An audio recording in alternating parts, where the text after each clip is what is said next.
Hello, welcome back to TECHNOBABBLE. I got this capture card quite some time ago. You can see the original upload date of the unboxing from back when I had just the catch-all channel, Valhalla's Demise, which is mostly just gaming stuff now. I thought it would be pretty cool to go in and talk about my experience with the capture card after having it for quite some time, and there's really only one issue that I have with it, but we'll talk about that in just a bit. The HD60 Pro does have to be installed into a PCIe slot directly on your motherboard, so this is not a capture card that you can use on a laptop. Some people may see that as a downside, but I like that it's solid and in place. It allows for a more definitive setup, and you can get USB capture cards for very little money.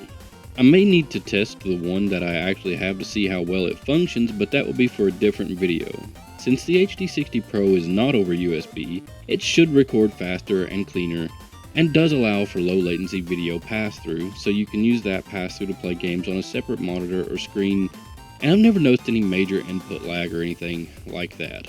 However, I don't have anything other than recording clips straight from my Xbox, Switch, or PlayStation consoles to compare this device to. There is a major issue that I have with the card, as I mentioned, and that is the pass-through only works if the computer is on. I'm not entirely sure what all is required to allow video pass-through to work, but it would be nice if I could turn the PC off and still get a signal to my TV from my devices without having to disconnect the HDMI that goes into the capture card.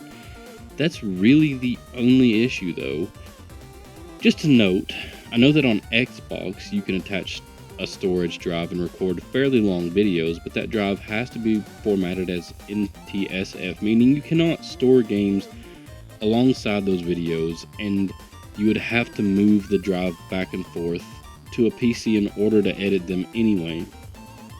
So I feel the better choice was and is to get a capture card.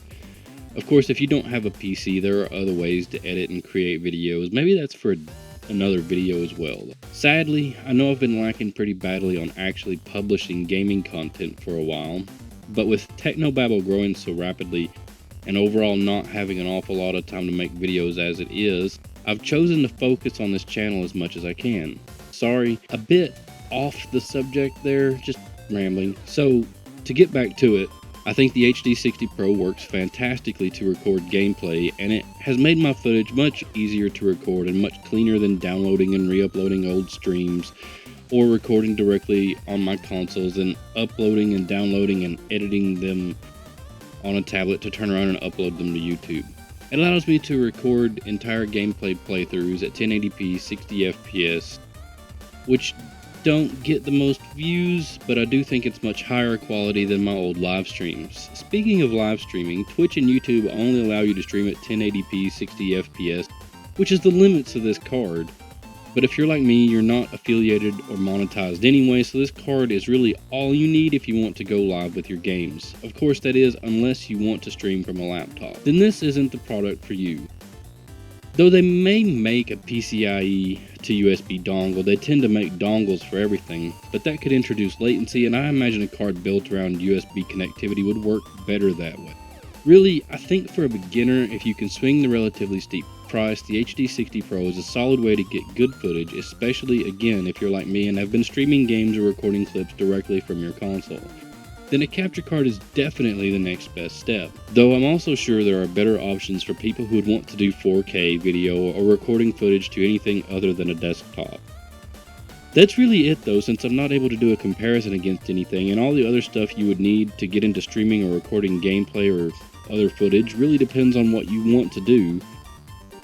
There's not much else to say other than to just make note that videos can eat up a lot of storage space, so having an extra drive to hold your footage if you intend to record gameplay or videos is just necessary. Probably. Maybe. Depending on what you already happen to have. The HD60 Pro has been solid for me for a little over a year now, and will hopefully allow me to upgrade cameras in the future. That'll come around when I actually get to upgrade cameras. And the only issue that I take with it is that it can't do video pass-through without the PC being on. So, seems solid, gets the job done.